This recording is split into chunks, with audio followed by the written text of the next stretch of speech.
A man leaves his house at 3:30 in the afternoon. He's going to the local shop, a 10-minute walk. He's done it 100 times. He waves to his neighbor, turns the corner, and never comes back. 5 days later, his body is found on top of a 10-foot pile of coal, 20 miles from his home, in a locked yard, in a town he had no connection to. No shoes, no shirt. Burns on the back of his head, treated with a gel that forensic scientists tested and could not identify from anything in the world. And the police officer who stood at the bottom of that coal pile and looked up at the body, 6 months later, in the same town, he reported his own alien abduction.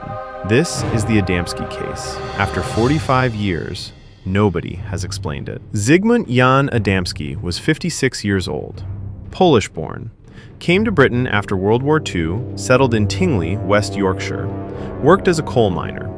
No criminal record, no enemies.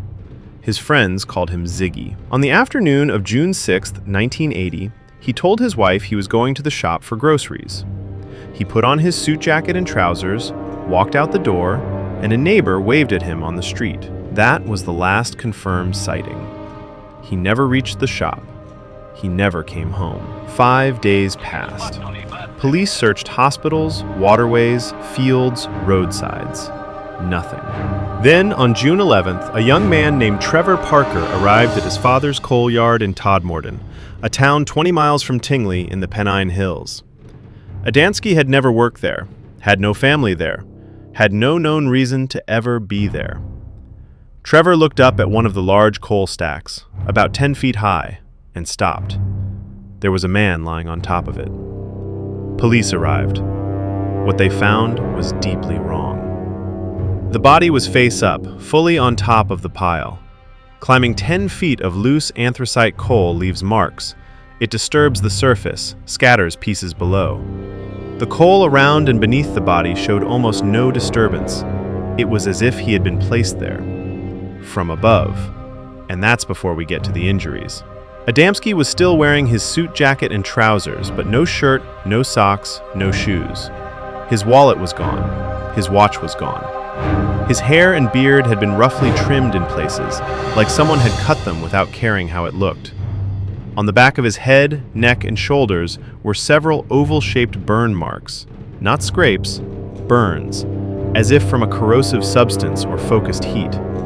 Estimated to be about 2 days old, meaning they appeared well after he had already disappeared. But here's what stopped investigators cold. Someone had treated those burns with a gel, a yellowish-green ointment applied directly to the damaged skin. Forensic scientists at the state laboratory in Wetherby tested it, ran it through every database available to them. They could not identify what it was. Not, we think it might be. They had no match at all. So let's recap. A man vanishes 20 miles from home. He turns up dead on a pile of coal he couldn't physically have climbed. Unknown burns. Unknown treatment. Clothes missing.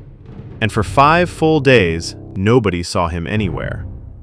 The coroner ruled cause of death as heart attack, recorded an open verdict on the circumstances, and said on the record that this was one of the strangest cases he had ever seen.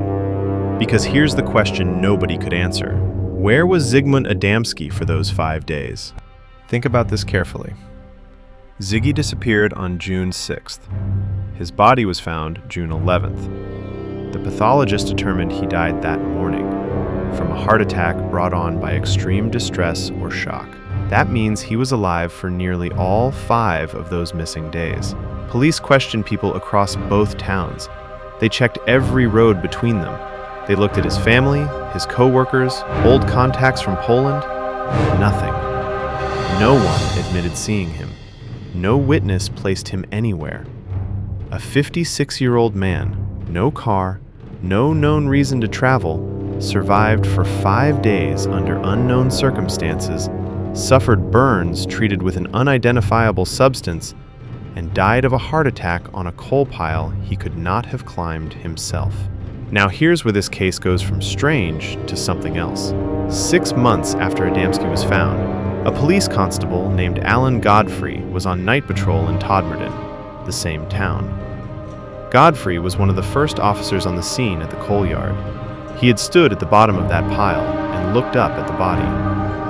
It was now November 1980. He was called to investigate reports of cattle wandering loose on a local estate around 5 in the morning.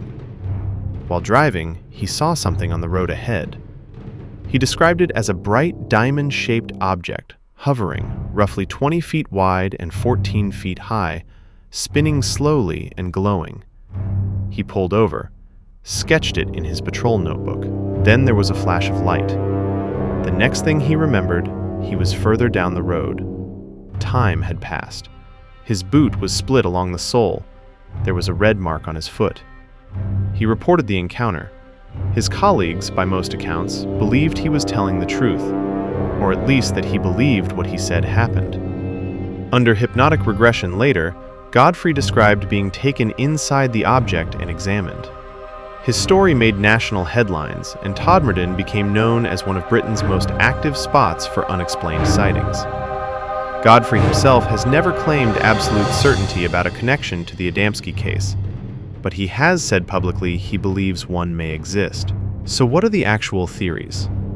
The first is murder. Senior West Yorkshire detectives quietly favored this. There were rumors, never confirmed, of a family dispute. The missing watch and wallet suggest robbery or an attempt to make it look like one. The burns could have come from a chemical. The gel, an attempt to treat the damage or obscure the evidence. The problem? No one was ever charged. The evidence wasn't there. And this theory doesn't explain the coal pile, the gel no lab could identify, or how someone kept Adamski alive for 5 days without a single witness. The second is a medical episode. He suffered some kind of breakdown, wandered disoriented, and somehow made it 20 miles to Todmorden. But this doesn't explain the burns, the missing clothes, the ointment, or the fact that he couldn't have climbed that pile without shoes and without disturbing the coal. Neither theory holds completely. Each one has a hole that the evidence tears open. The third is the one people keep returning to, not because it's the most rational, but because the rational theories don't work. The burns on the back of the neck and shoulders, the unidentifiable substance, 5 days with no trace, a body placed on top of a coal pile, the same officer 6 months later in the same town. The Pennine area had multiple unexplained sightings around this period. Researchers call it the Pennine Triangle. That might mean something. It might mean nothing. But the pattern keeps coming up. Zygmunt Adamski left home for a 10-minute errand. His case is listed as unsolved. The coroner's open verdict has never been overturned. In 45 years, no new evidence has emerged publicly that resolves it. Was it a human crime that someone got away with?